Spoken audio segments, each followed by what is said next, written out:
we go. The title of today's webinar is Coordination Chemistry, and this is all to do with your transition metals.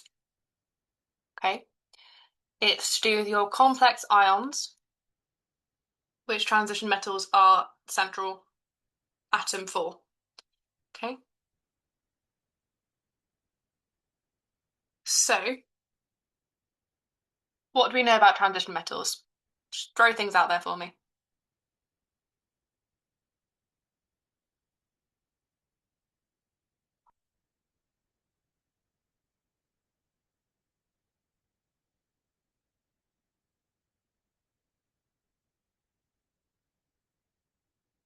Okay, let's have a look at the chat. They're all metals, they can form different ions. Good. Roman numerals can represent their charge. They're more used to represent oxidation state, so just be cautious of that.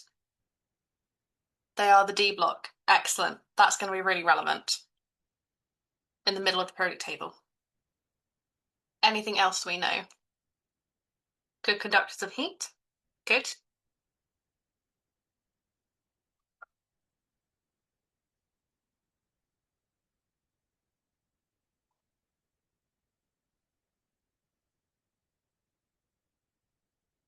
Good. High melting point.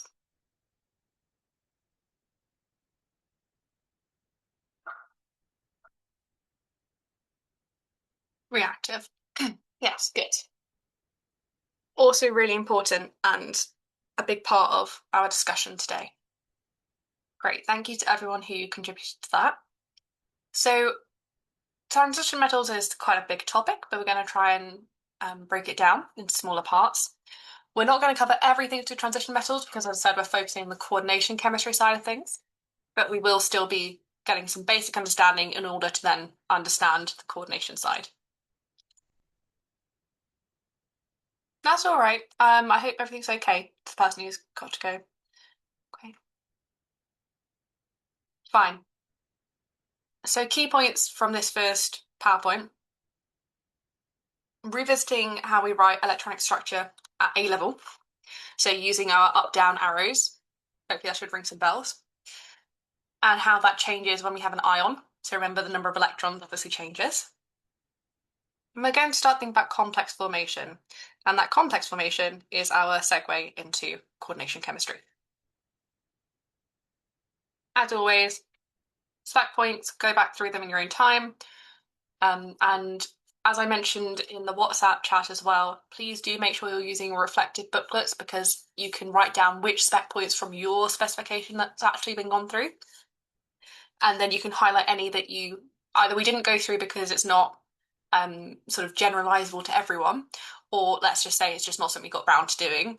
And it allows you to then do focused, targeted study that will then benefit you the most. So do make use of those reflective booklets. If you've not had them, let the admin team know via that main WhatsApp group, and they should be able to get it out to you.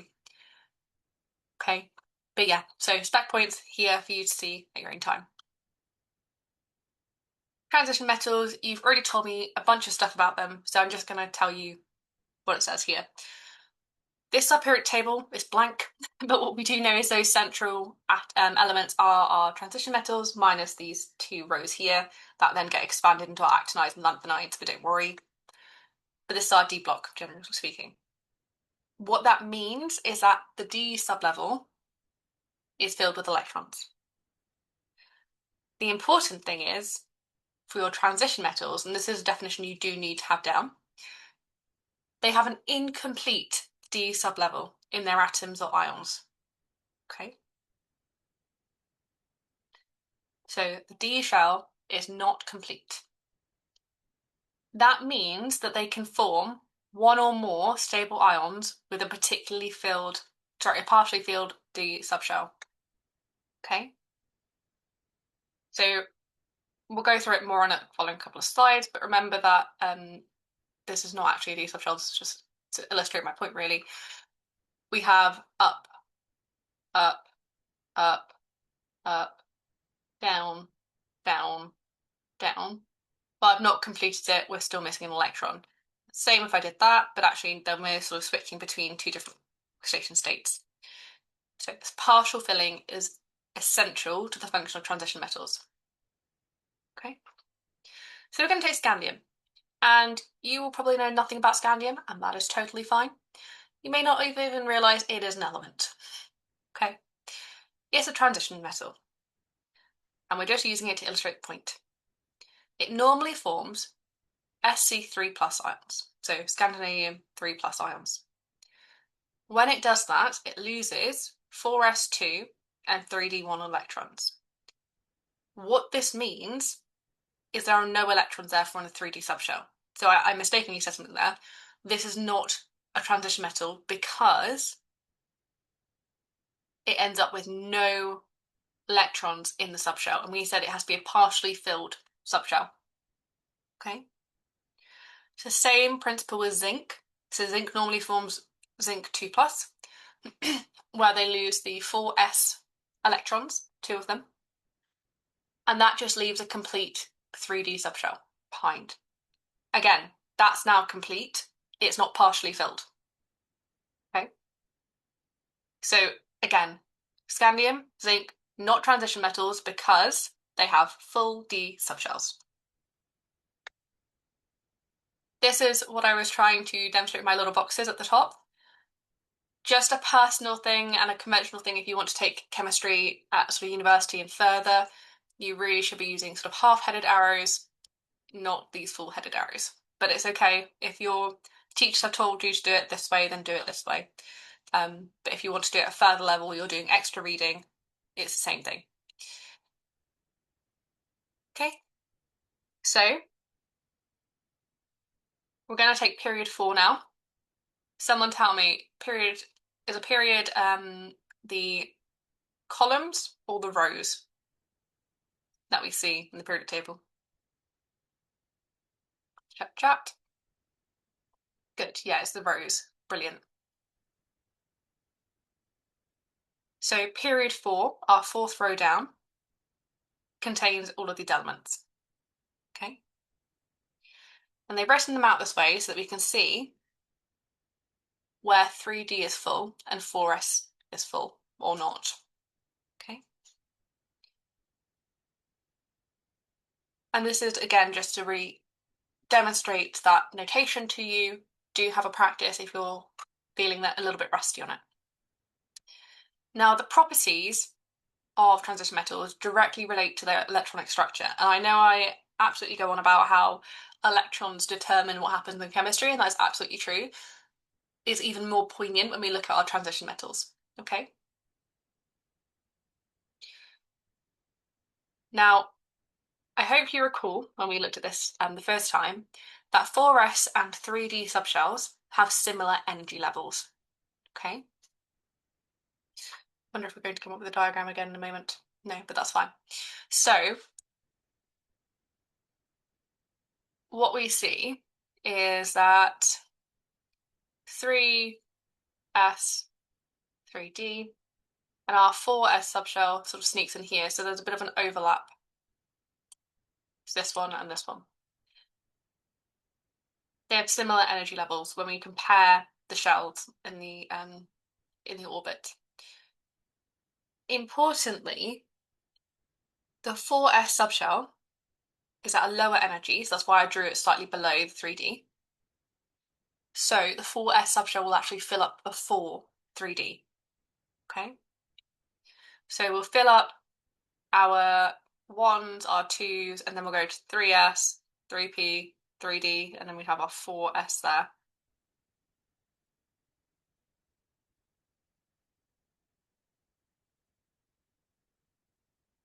Sorry, someone just let me know they've missed some information.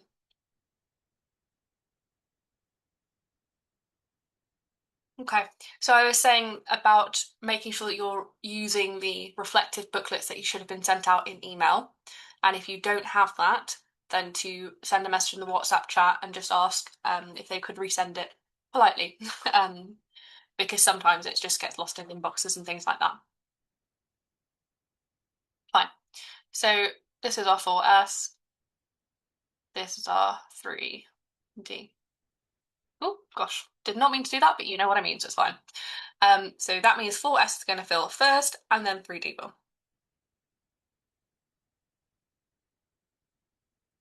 We're going to look at two examples from period 4 now, which are chromium and copper. We'll start with chromium.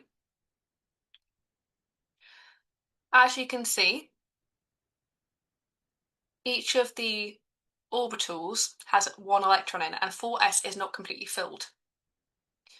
Why is this?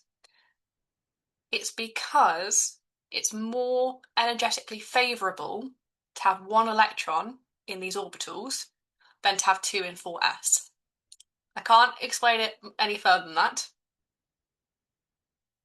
All I can say is that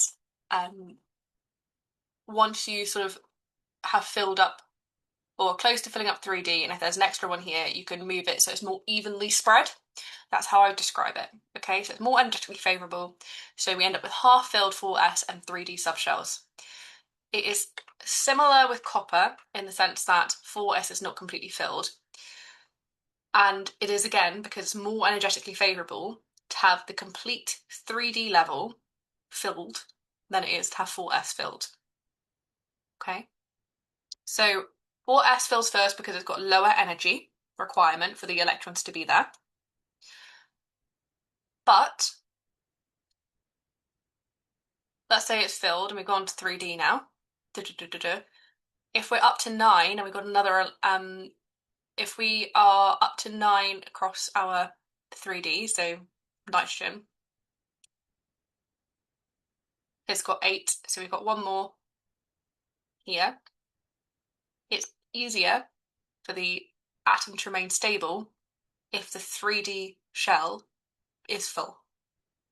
Does that make sense? I feel like I might just be labouring the point or confusing people. Do let me know.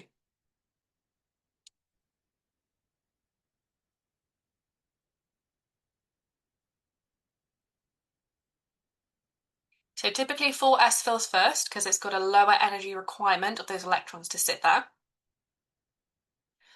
Okay. Once we get to either having 4 or 9, so one less than complete full, one electron can be taken from 4s to the 3D level to make it more energetically favourable for the atom.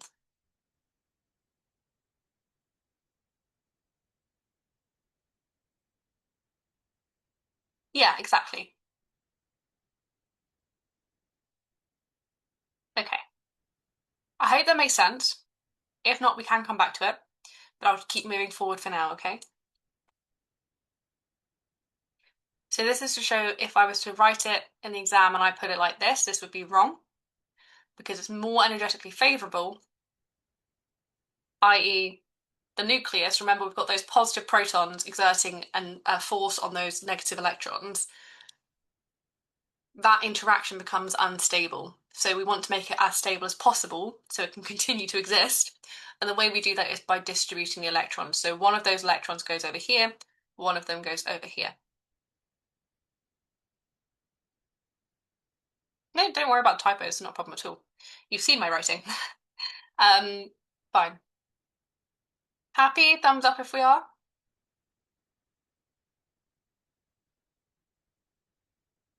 Cool. I'm gonna take that. Brilliant. Okay, fine. So remember our definition. Remember to have a go at writing out those electron configurations in your own time. Just make sure you are actually comfortable with that. And remember those two important exceptions. You don't need to necessarily remember the elements, as long as you remember if it's almost full or almost half full, then it's better to be evenly distributed. Okay, fine. AQA specifically, they do mention 4 points about transition metals they want you to understand. And it's complex ion formation, coloured ions, variable oxidation states, and catalytic activity. Again, other examples also expect you to cover a good proportion of this, but when these slides were made, they were specific for the AQA spec. So, as we always say, double check your spec specifically, but we'll cover the key points. So what is a complex? Anyone who's been to our biology sessions will know we talk about when things combine, they form a complex, and that's just scientific language to say things are combined. So it's the same thing here. We are forming complexes. We are combining with other atoms, molecules, ions, okay? Now, in the context of your transition metals, your complex is where we have a central transition metal atom or ion, can be either, surrounded by molecules or ions. Now, these molecules or ions get called ligands or ligands, okay?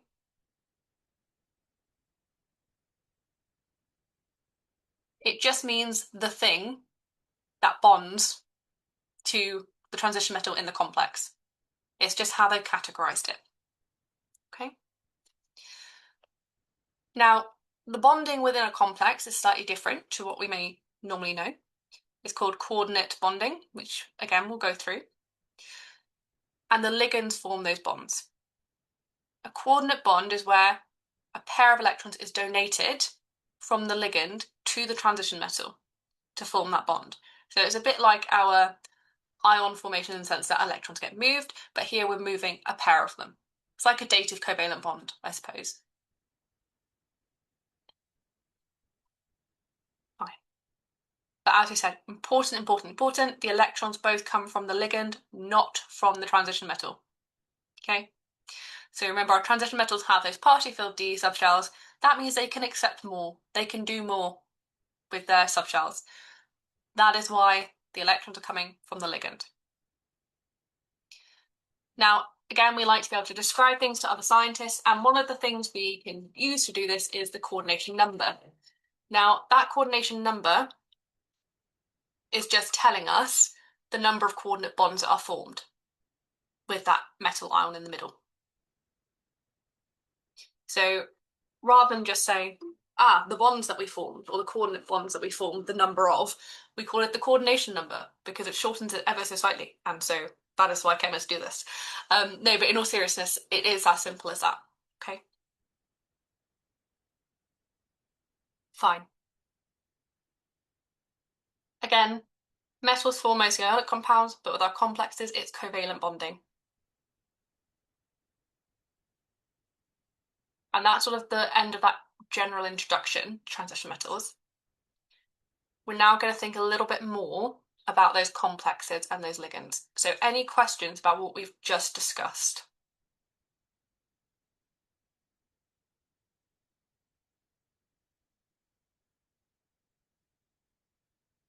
Is heterolytic another name for what, sorry?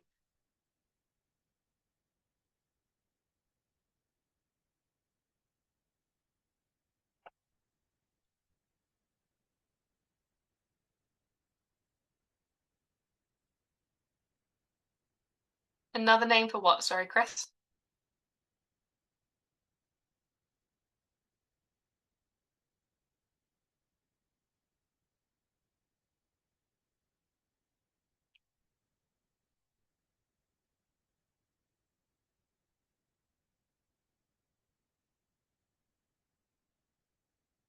I'll answer that question in a moment. Person sent it. So the word lytic, or the part of the word lytic, means to break apart. Hetero does mean sort of uneven or different. You end up with two different things. And so with heterolytic dissolution of bonding, so bond cleavage, that pair of electrons will end up with one of those atoms and not the other. That would be heterolytic. Homolytic would be if one electron ended up with either side, and that's more about radical formation. Just answering Chris's question there. I hope that's helpful. Someone's asked about how ligands form the bonds with transition metals. So the ligand, and we'll go into it in more detail, will give two electrons from itself to the transition metal. Okay, and that's called a coordinate bond.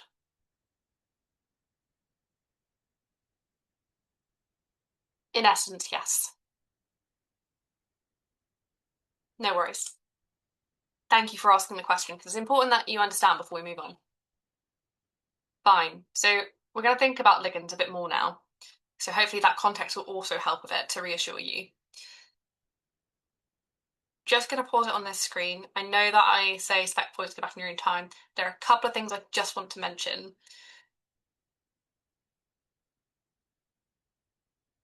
These ligands specified in the spec are the ones that will come up in exams. So do make sure you're familiar and happy with their structure, okay? Because those are the ones that you'll be tested on. There are a couple of others that you need to be able to recognise, not necessarily write out completely by yourself. And then there's this thing called EDTA4. Have people come across this before? At all?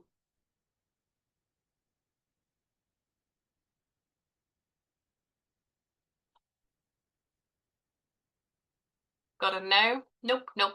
Yes. Yusuf, are you able to unmute and maybe explain what context you've come across it in?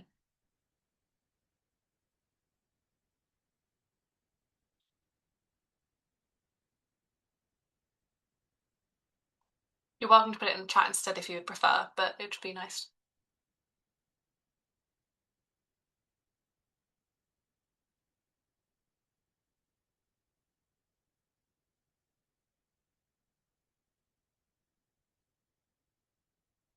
Yeah, okay, fine. It's something that you'll come across really in medicine. So, for example, when they're looking at your clotting and your iron levels, they'll use something called an EDTA4 bottle or test tube even. We'll talk about what dentate means shortly, but just remember mono means one, bi means two, and multi means more than. No, that's fine, Yusuf. You go ahead and keep typing. Not a problem.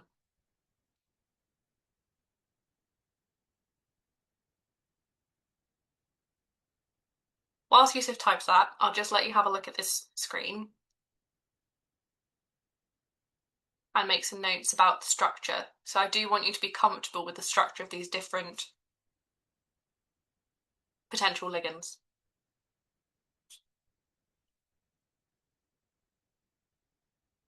As I said, these are the ones that typically come up in the exams.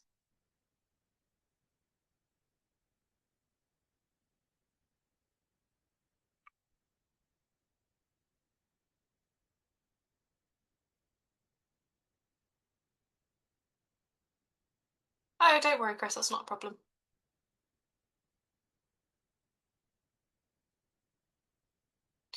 Yeah, good. So a chelating agent, EDTA4, means that it makes something else stable, so we can then measure whatever it is that we're interested in because it prevents it from becoming unstable. Great. I'm just going to explain what chelating means because I think that can confuse people. So chelating, you may come across this word in textbooks, you may come across it in past papers, but all it's saying is the ability of a ligand to bind to a metal ion in a coordinate bond. Okay.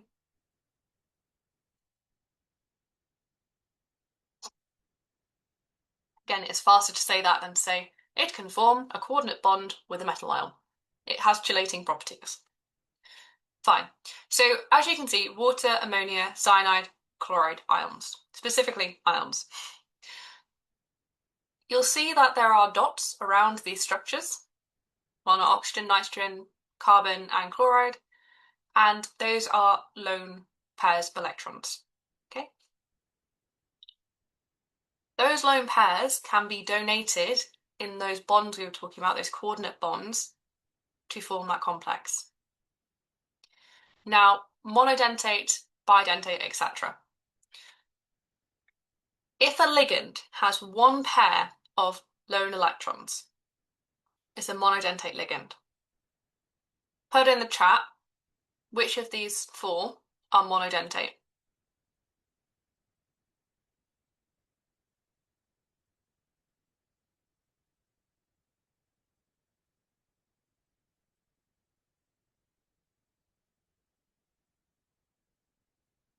Good.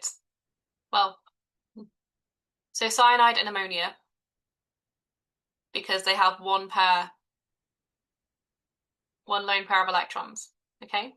So this indicates how many coordinate bonds it could make. Okay. Bidentate examples, the two that you will come across in, again, exam answer questions, are 1,2-diaminoethane and an ethane dioate ion. Now, do double check, but to my knowledge, you are not expected to remember the structure. What is useful to remember is where your lone pairs of electrons are. So if you see nitrogen, it's going to be on the nitrogen. If there are oxygens, there's not really an easy rule for this. With your ethane dioate ion, it's going to be the one that has a double bond. I'm afraid I don't have a better way of remembering that for you. Okay, fine. And then multidentate, it has many lone pairs of electrons that they can then bind. So in full, this is ethylene diamine tetraacetate ion. I've never heard anyone actually say the word out loud. It's always called EDTA. Okay. But again, you do not need to stress about remembering the structure. What you do need to have an idea about is where the the electrons are. So we have some nitrogens, so it's going to be on the nitrogens. We have some oxygens. It's going to be on one of the oxygens. If you count carefully, you can see that EDTA therefore has 6 pairs of lone electrons. Okay. And I suppose you could think about describing it as hexadentate, although the colloquial way is just talking about these ones as multidentate. Okay. Fine. So we talked about dentate, so how many bonds can it form? Okay. We then have coordination number, which is the number of bonds that it does form with a central transition metal. Now, important to realise, small ligands, well, let me take a step back. Ligands can have different sizes. Some will be small, some will be big, just based on atoms and how many atoms are there. That's going to determine spatially how many can fit around that central ion or central atom. Okay. Now, your small ligands have a coordination number of 6 because 6 will fit around the central ion. Okay. Bidentate ligands also have a coordination number of 6 because they can still give 2 per ligand. What you will have is 3 ligands rather than 6 small ligands. Okay, so bidentate is a bit bigger. Now your multidentate, again, it's got 6 potential bonding points, so the coordination number would be 6. Okay, with your larger ligands, like chloride, and chloride, it's important to remember it's a larger one, and unfortunately that is something to rote learn. It's not something that is grounded in a particular principle. It's large, so its coordination number will be 4, because only 4 of those ligands can fit around that central ion. Okay. So this is an example of copper chloride, copper 2 chloride. As you can see, we have 4 chlorides, which we write down as normal. It's an ion, and we put the charge next to it. Do apologise, there seems to be a little bit of mismatch between these two. I will go back in a bit and try and figure out which one's right. Don't understand this bit. Which bit?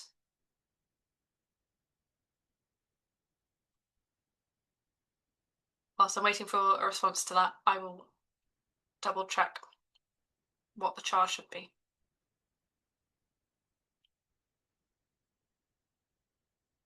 Coordination number.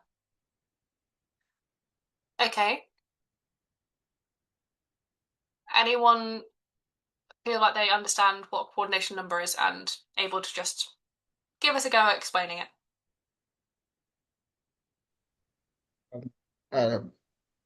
So coordination number is just the number of bonds formed with the central ion. The central ion, like the one that's in the middle. So if it's for example like ammonia, if it forms if there's six ammonia, since ammonia is the moderated, if there's six ammonia, it forms six coordination bonds. That's it. That means that it has a coordination number of six. And if it is chloride, for example, the one here, that is a big ligand, so you can only have four around it. So it have a coordination number of four because it's from four coordination bond, coordinate bonds, sorry. So if it's six, that's coordination number of six. If it has four, it's half coordination number of four. And if it is a bidentate that forms um two coordinate bonds with the central ion, if it is free bidentate ions around the metal ion, it will have a coordination of six, since one has two. That's two times six. And for the EDTA, which is the big one, that forms with six coordination bonds with one, like just one of it forms six coordination bonds. So it would have a coordination number of six, just one of it. So Excellent. Thank you so much, Yusuf. That's really helpful. Does that make sense, Chris? Yeah, great. So coordination number is just the way of us saying these coordinate bonds, these special bonds that form between a transition metal atom slash ion and a ligand. This is how many there are. Okay. So I'll just quickly flick back to this slide and show you the different ligands again. Okay.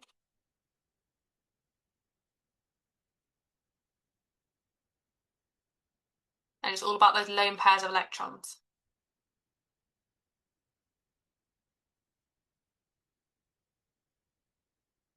Coordination number, number of coordinate bonds. If you have something that's small, there's more of them can fit around the central thing. So we can have up to 6 small ligands. And each ligand will have a single lone pair.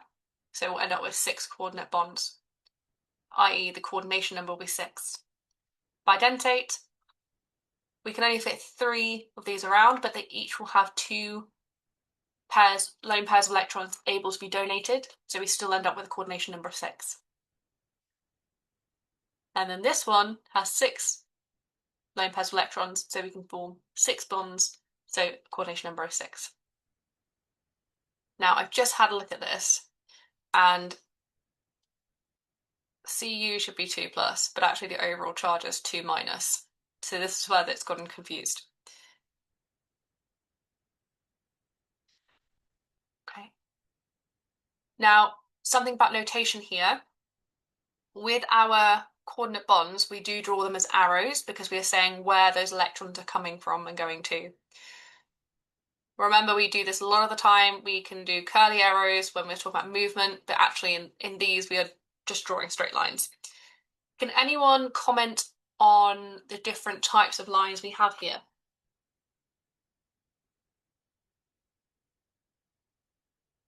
If I just circle 3 of them, someone describe the differences. Let's have a look at the chat. Yeah, good. So one is going out to the screen.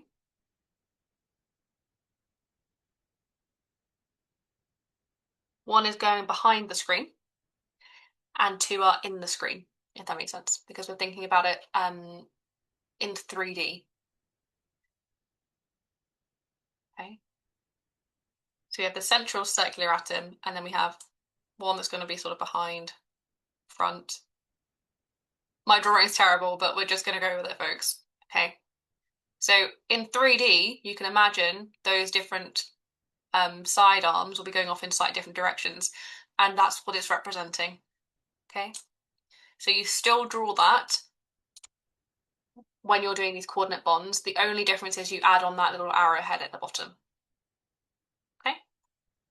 Fine. Charges then. We were getting confused on this a moment ago, but that's okay.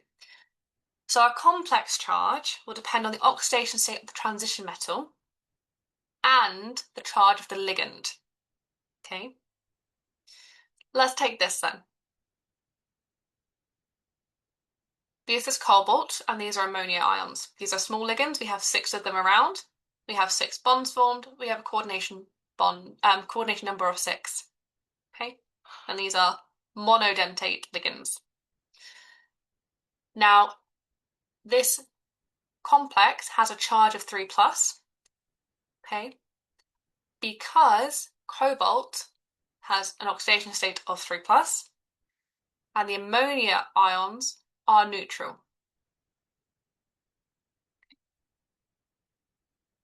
Sorry, ammonia molecules.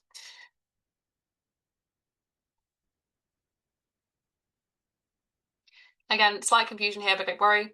So copper chloride has charge of 2 minus because the copper has an oxidation state of 2 plus.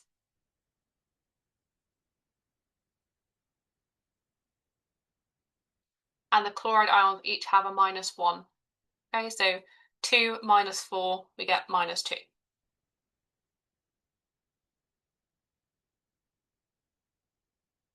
Okay, that's sort of a very slow introduction to your complex ions. We're going to move on to shapes a little bit more. Okay, and there's a certain amount of prediction that you will be expected to do in your questions. But once you've done a few of these questions in practice, you will actually find it a lot easier. Okay, so I don't want anyone to stress at this point. Because we have 3D shapes, basically with anything, we're going to have some sort of isomerism possible. They will like to test your understanding of isomerism in complex ions because they are such sort of a rich topic for them to pick apart and dig into different aspects of chemistry. Okay, so they can build that into a large question on other things too. So it's a good thing for them to examine. Again, spec points. Not going to spend too much longer on that, but you can go back to this in your own time. So like we had with our covalent molecules, transition metal complexes will also have shapes. It is 3D. It's impossible for 3D things to not have shape. Okay. And the coordinate bonds are what gives it the shape because it's bonding with something else in a different plane, as it were. So here we have cobalt with a ligand ammonia, okay? And 6 of these monodentate ligands gives us a coordination number of 6. Happy? 3 plus. Okay. 6 bonds, we are going to end up with an octahedral shape, okay? Because we don't have any spare lone pairs of electrons left over, we just have our 6 bonded pairs of electrons, which will give us octahedral, and a bond angle of 90 degrees, okay?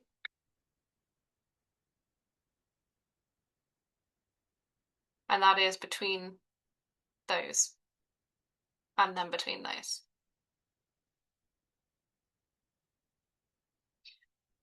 Now, this probably looks a bit weird, don't stress, it's totally fine. They've just drawn it to try and illustrate really how the bonding occurred. Now I'm slightly confused by that drawing, but it's okay. Fine, so we have bidentate ligands this time. Still a coordination number of 6. They're still going to give us an octahedral shape because it is 6 bonded pairs. Okay. Fine. If we have larger ligands, like chloride, please bear in mind that's going to give a coordination number of 4 because it allows fewer ligands to come around it. If we have 4 bonded pairs, no lone pairs of electrons, we are going to end up with either tetrahedral or square planar. Okay. Someone tell me, what is our central transition metal in this second structure here? What does PT stand for? Let's have a look at the chat. Yeah, good, platinum. So again, an example I would be familiar with because that will be your square planar example if they want you to talk about it. And most of the time, the other one will be tetrahedral. My understanding is if they wanted you to suggest a shape, and that was suggest what the shape is or propose or whatever it might be, they should accept either. Otherwise, I would expect them to detail it, and I would get used to it by doing practice questions and see what they ended up asking me to do. Okay? Again, my word is not gospel, so do just have a look at past paper questions, but that's my understanding. When we have tetrahedral, our bond angle is 109.5 degrees. Okay, so this is bigger than octahedral. And you can think about it as we have fewer things, so they've got more space. With your square planar, the bond angle is 90 degrees because it's like a square. Just to make sure everyone's sort of happy with the notation, remember we have our transition metal, we then have our ligands in brackets and the number of them as well. Okay, and you could have written this as either way around, NH3 or Cl first. And this bracket just means this is a complex ion or complex. Everyone happy with that notation? So transition metal. I'm just going to put Li for ligand. X, Y, Z. Thumbs up if we're happy, roughly with that. Cool.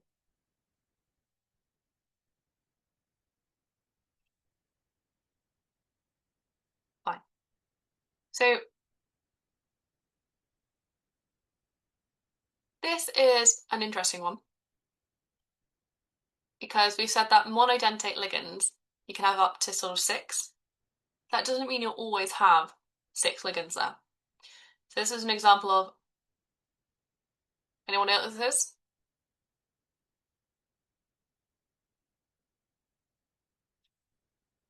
Anyone know what it's called?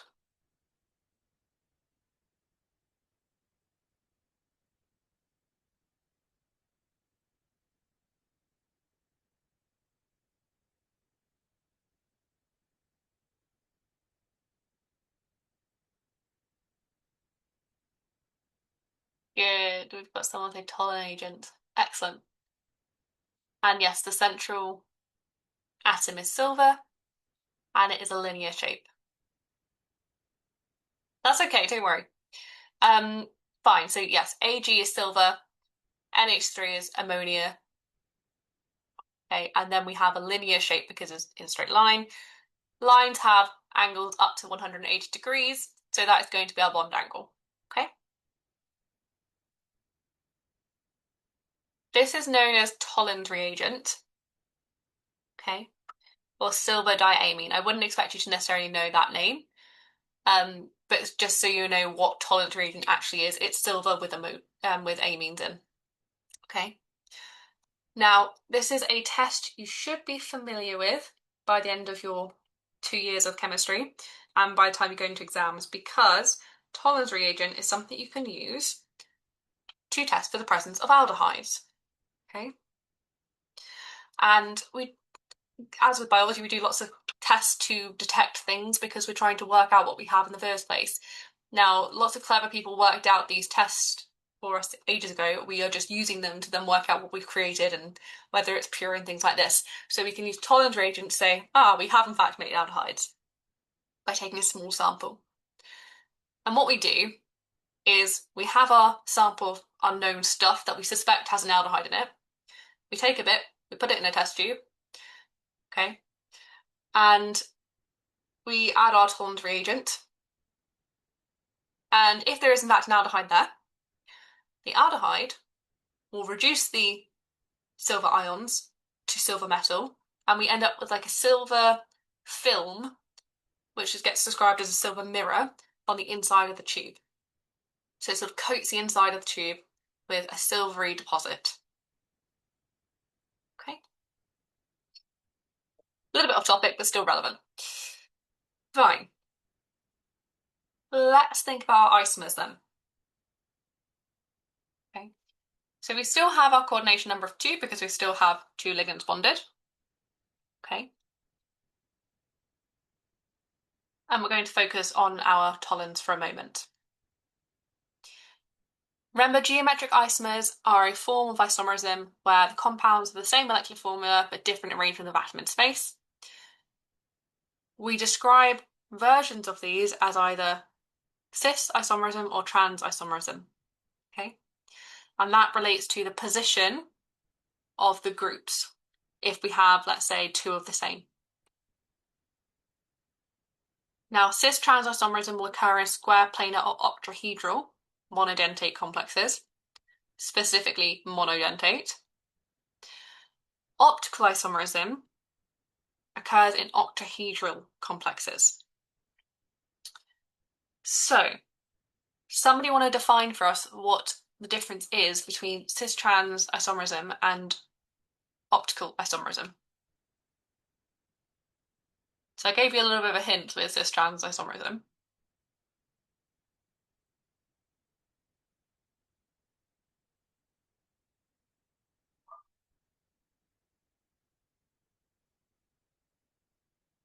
No worries, we'll go through it.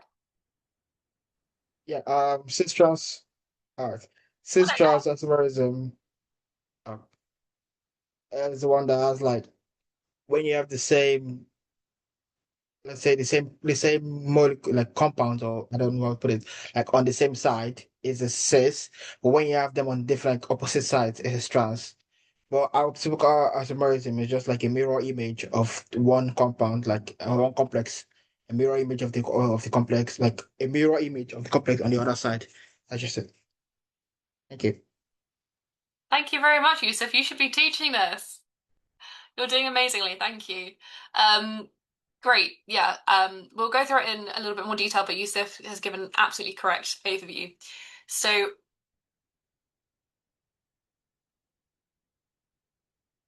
we're thinking about cis-trans isomerism. We're going to think about monodentate complexes. What we need is those ligands to be in different positions relative to one another. So we have some examples here.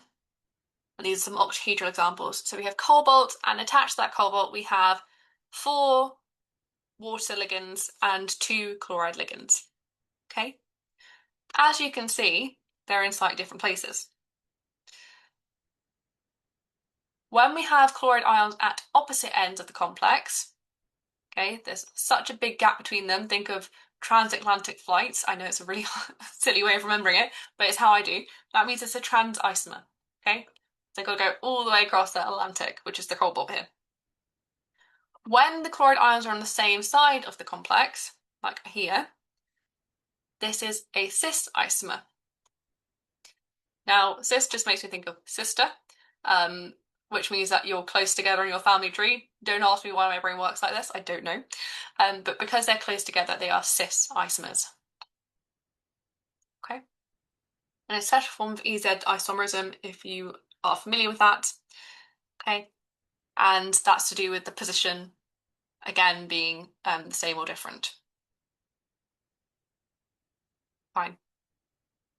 So you need to ask yourself, are my pairs opposite or adjacent? And that will tell you.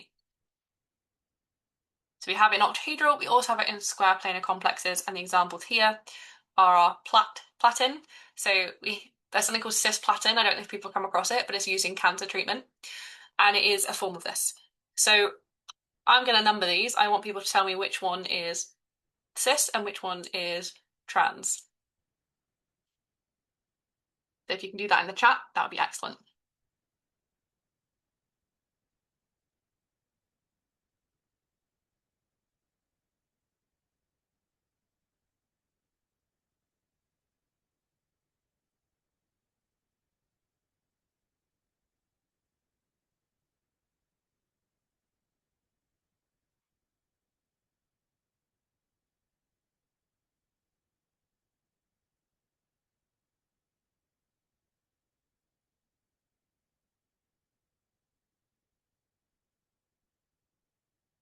Okay, I've had half people respond, so that's great.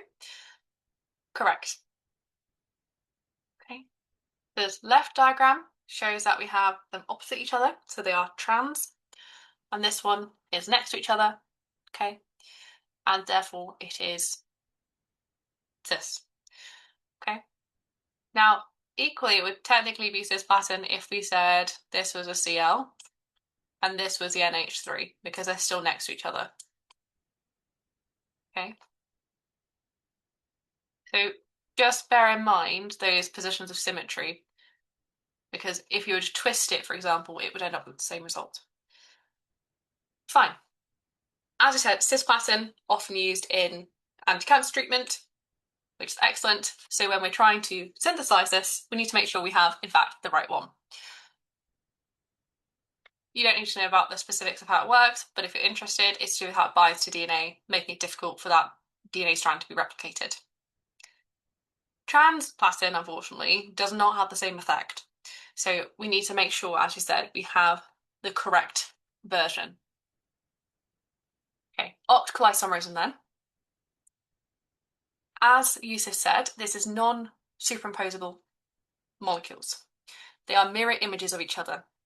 Again, I think I said before, the hand example, if you look at your hands, each one has a little finger, a ring finger, an index finger, a middle finger, and a thumb.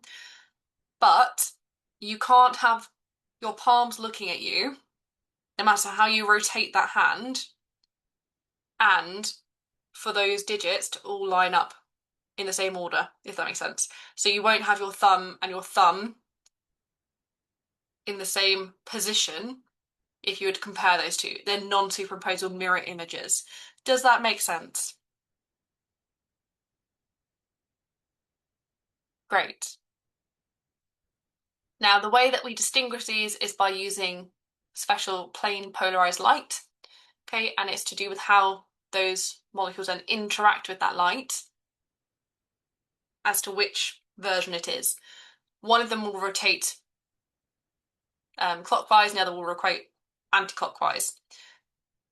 But that's all you need to know. That's fine. I will think of a better example for you. So if we have optical isomerism, we call those two versions of the thing enantiomers. And if we have equal amounts of enantiomers for this particular molecule, this is called a race mixture. Okay? It means that if we were to shine that plane polarized light on it as a whole, nothing would happen to that light because we've got equal amounts of stuff, so it all gets cancelled out. If we had unequal amounts, we would see more of a clockwise or more of an anti-clockwise effect on that light. Okay? And these optical isomers can occur when we have two or more bidentate ligands, specifically bidentate. For example, here. So this might be a good example for the person who said they were a little bit confused. Okay, no matter how I rotate this at any point, I will not be able to end up with the same on the other side. If I draw a mirror line down this, I can see these are mirror reflections of one another. Does that make sense?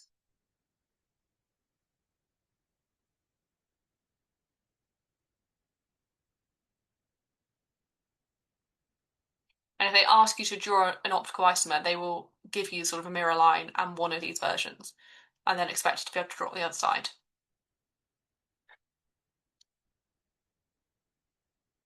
Okay, great.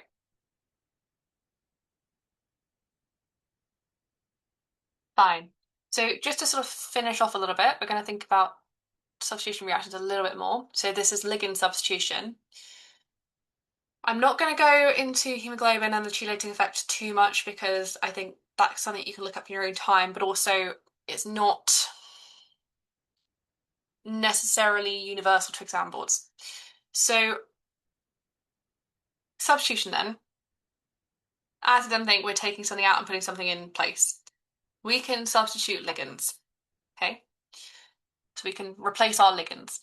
For example, we can dissolve any transition metal, salt, in water, okay? And what will happen is that transition metal atom or ion will become surrounded by those water ligands. And we can call that a metal aqua complex ion. Aqua just means water. Okay. This is an example of metal aqua complex ion because we have cobalt and we have water ligands. Now, those water ligands can be replaced by other ligands, but in order for that to happen, two things need to hold true, or one of two even. The other ligand needs to be able to form stronger coordinate bonds than water, so it'd be more likely to react. Okay. Or if there is more of that other ligand, because of that sort of competitive replacement.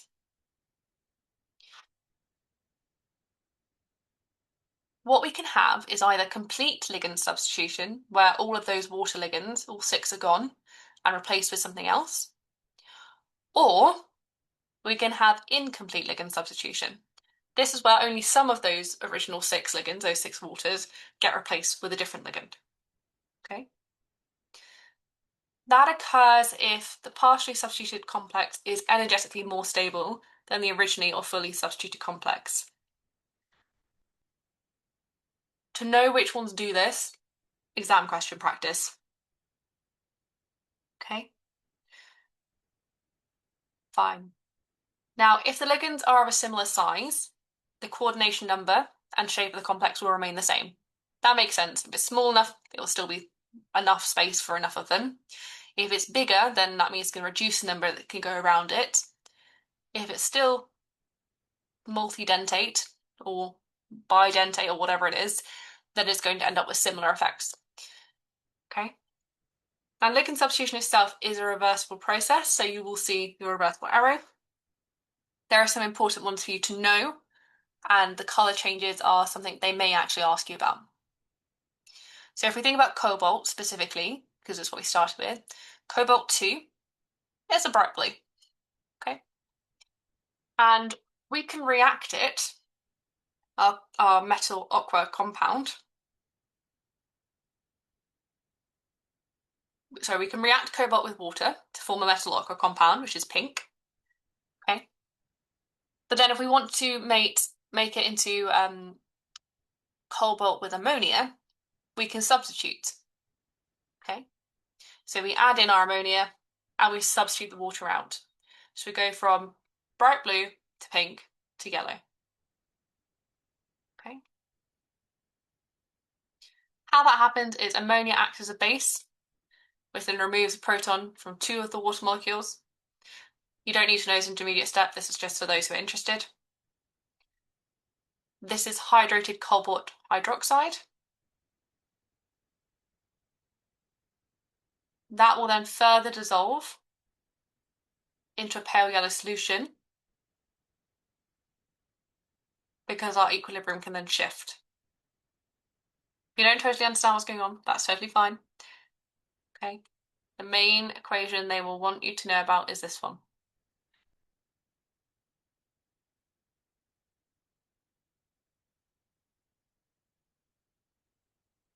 Important thing to remember is your charged particles are soluble in water, neutral particles are insoluble, so will form a precipitate. Okay, another important one to know is your copper 2. So copper 2 into water, we end up with a pale blue. If we add our ammonia, you end up with incomplete substitution. Okay, and you get a deep blue instead. That's just explaining it. Fine.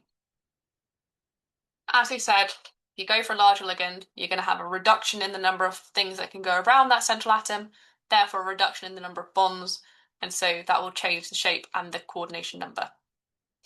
This is a summary of the key complex changes with the colours and what happens that they might expect you to be able to talk about or see. Okay. I will leave that on the screen for a moment. Any questions?